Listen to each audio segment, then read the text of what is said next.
Yang kedua, mereka bertanya begini, yang berikutnya aja lah, jangan dihitung. Dihitung salah saya nanti ngitungnya. Yang berikutnya, Ustadz, mereka itu kan soleh semua, rajin ibadah semua, kok dituduh teroris? Kok dituduh radikalis? Begini Pak, sama kayak pertanyaan orang sama saya begini, Ustadz, ngapa sih orang menuduh Islam agama teroris? Ayo kita, umat Islam, para santri, katakan pertanyaan Anda salah. Pertanyaan yang benar, mengapa Islam memerangi terorisme? Kalau yang ditanyakan ke kita, mengapa Islam memerangi terorisme?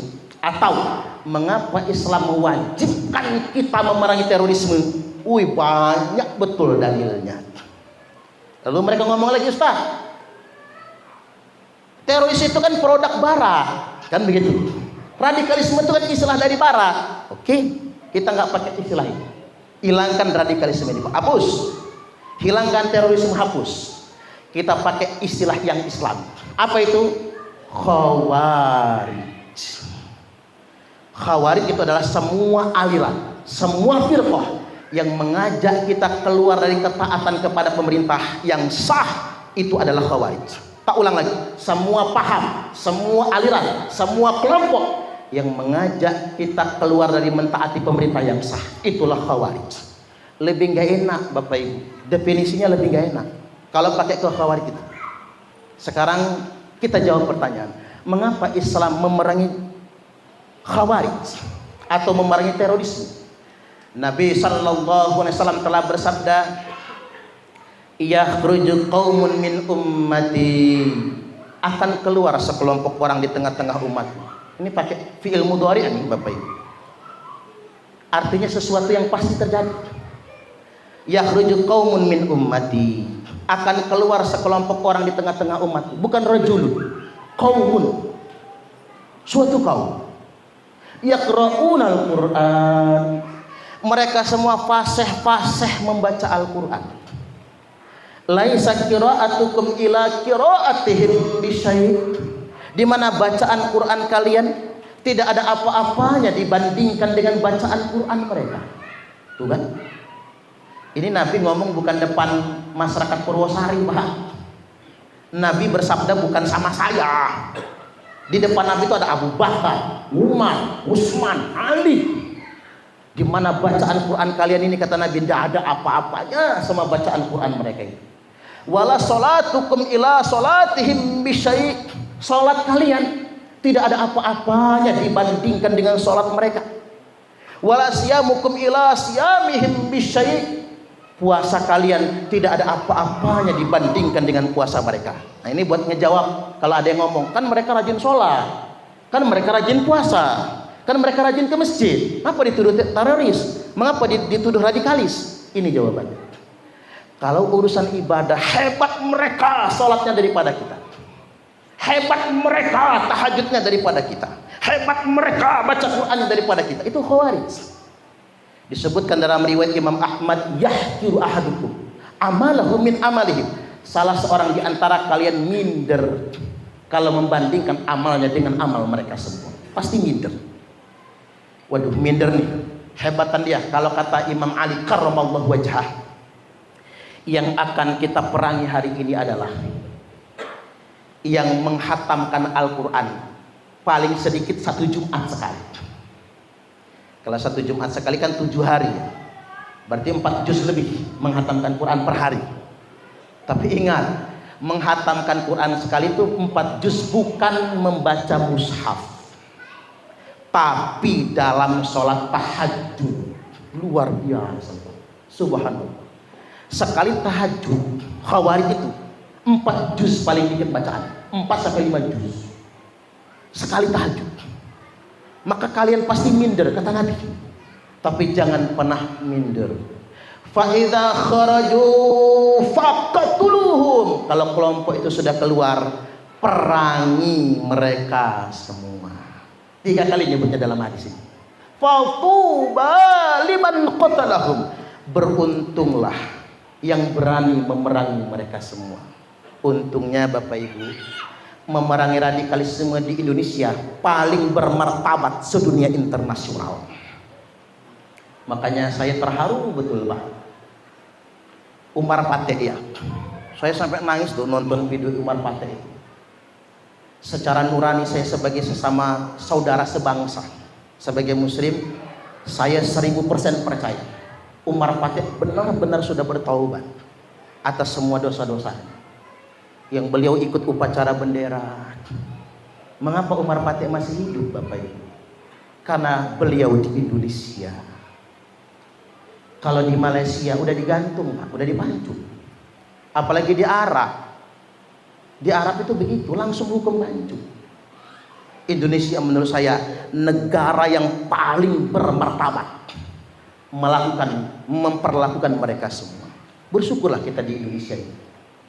Malah Bapak Ibu ditemani, menurut saya Pak, saya pikir narapidana begal iri semua itu. Karena mereka narapidana teroris itu Bapak Ibu dikasih modal, keluarganya dibantu, walaupun ada keluarganya nol. Dana orang kafir, dana togut haram, awalnya nolak, tapi lama-lama ada yang butuh juga Pak, mau makan, bayar kontrakan. Bahkan mohon maaf, ada napi teroris di Nusa Kambangan Bapak Ibu, napi teroris, istrinya minta cerai. Gara-gara apa? Istrinya nafsunya tinggi, dia nggak kuat, saya takut berzina. Daripada saya berzina, saya cerai saja sama suami saya, karena saya nggak kuat, kata istrinya. Apa kata Densus?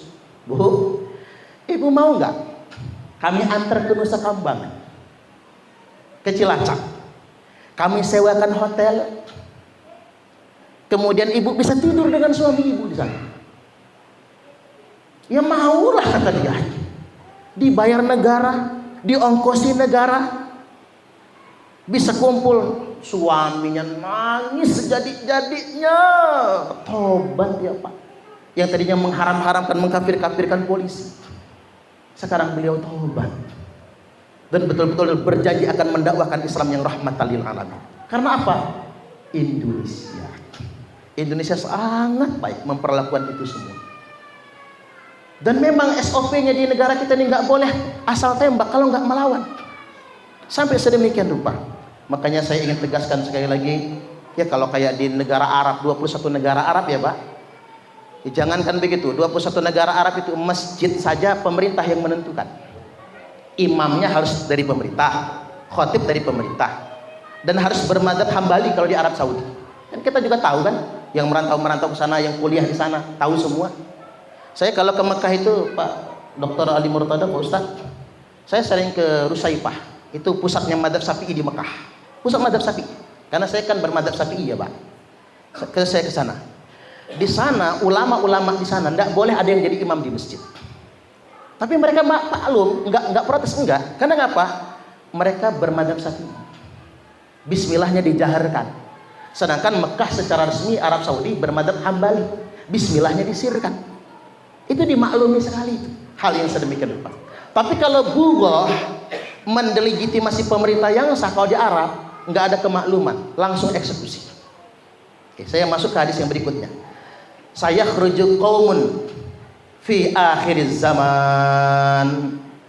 Ini pakai sin litanfis. Kalau kita belajar sin litanfis ini kan menunjukkan dalam waktu dekat, sesuatu yang pasti terjadi. Makanya gandengannya selalu fi'il mudhari kan, sesuatu yang pasti terjadi. Kan ada saufa. Kalau saufa itu kan sesuatu yang pasti terjadi tapi masih jauh, akhirat kan begitu. Kalla saufa ta'lamun, itu pasti akhirat itu, karena saufa dia. Tapi kalau pakai sin, saya khruju, dia pasti terjadi tapi nggak di akhirat, di dunia inilah. Saya khruju qaumun fi akhir zaman, akan keluar sekelompok orang di akhir zaman. Al ahdathul asnan, usia mereka masih muda-muda. Makanya terjebak kelompok begitu Bapak Ibu, itu biasanya masih muda-muda Pak. Semangatnya masih membara. Ya kayak yang pernah teman saya, sahabat saya sekarang, Solihin. Solihin itu Pak ex napiter, narapidana teroris. Tapi sudah bebas sekarang. Vonis 7 tahun. Sudah bebas. Beliau dipidana terkait dengan perampokan bank BRI di Gading Rejo. Solihin ini sahabat saya sekarang, sering berkomunikasi dengan saya. Jadi beliau itu waktu masih muda, sering diajak ngaji-ngaji yang intoleran, bid'ah, padahal itu kan khilafiyah. Akhirnya dia warga Nahdiyin tadinya Pak, pindah ke firqah yang suka membid'ah-bid'ahkan. Habis itu dia diajak nonton oleh kelompok, sebut saja Ikhwanul Muslimin Indonesia. Diajak nonton video Palestina, di mana Israel sangat zolim kepada rakyat Palestina. Nah, sebelaku anak muda, girohnya kan luar biasa. Girohnya luar biasa. Oh, ini nggak bener ini. Kita harus bela Palestina. Itu sudah benar sikap dia itu Pak. Peduli dengan saudaranya yang teraniaya. Cuman dia nggak sadar kalau dia dimanfaatkan. Dia rekrut dia, masuklah partai politik, suruh nyoblos. Udah nyoblos, yang dicoblos menang, lupa sama dia. Payah, udah jihad saya ini kata dia. Cuman diajak milih partai. Ujung-ujungnya yang dipilih memperkaya diri, bukan memikirkan kepentingan rakyat. Kecewa dia dengan partai itu. Masuklah dia ke kelompok yang lebih ekstrim. Kalau pengakuan dia masuk ke Jamaah Islamiyah, tapi dia mikir, kok Jamaah Islamiyah ini nggak jihad sih, musuhnya kejauhan. Amerika musuhnya jauh, kapan berangkatnya ke sono? Akhirnya dia bergabung ke JAD, Jamaah JAT dulu ya, Jamaah Ansarut Tauhid. Akhirnya dia untuk modal berjuang diperkenankan merampok bank. Maka terjadilah perampokan BRI Gading Rejo. Disitulah kemudian dia tertangkap. Alhamdulillahnya, alangkah baik Pak polisi, nggak ditembak. Kemudian beliau sekarang bertobat dan sekarang beliau menjadi salah satu mujahid NKRI untuk mendakwahkan Islam yang rahmatan lil alamin. Semoga beliau istiqomah. Allahumma amin. Ini contoh sederhana. Karena anak muda paling gampang. Al-ahdasul asnan sufahaul ahlak. Tapi otak mereka tercuci. Brain washing, cuci otak. Ini memang bahaya betul cuci otak itu. Ya gelas kosong Pak, diisi dengan air apapun masuk. Dibolak-balik otaknya.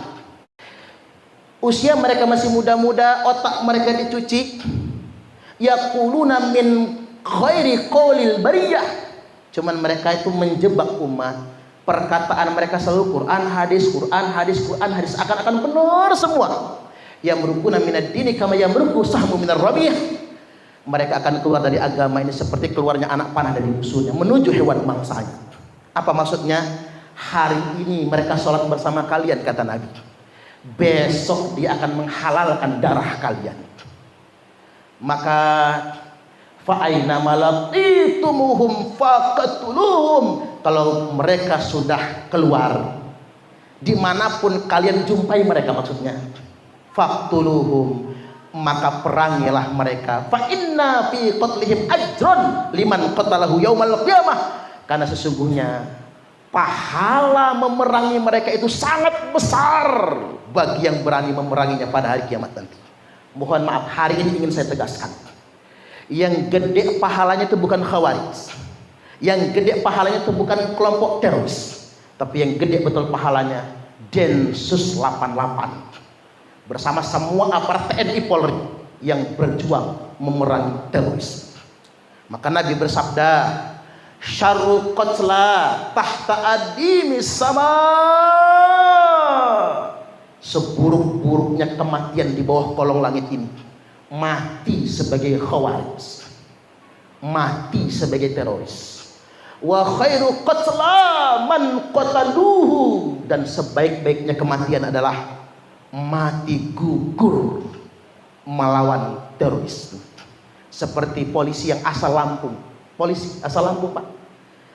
Peristiwa penyerangan Polsek Astana Anyar Bandung. Polisi itu soleh betul Bapak Ibu, rajin tahajud, sholat 5 waktu ke masjid. Itu coba dibaca sejarahnya polisi yang mati Pak, gugur syahid di pengeboman Astana Anyar tahun kemarin. Itu soleh betul polisinya itu, rajin puasa, anaknya jadi yatim semua Bapak Ibu. Tapi ingat, walaupun keluarganya bersedih, walaupun kita semua berduka, itulah sebaik-baiknya kematian, gugur melawan terorisme. Kita doakan beliau ditetapkan sebagai mati syahid. Allahumma amin amin ya rabbal alamin.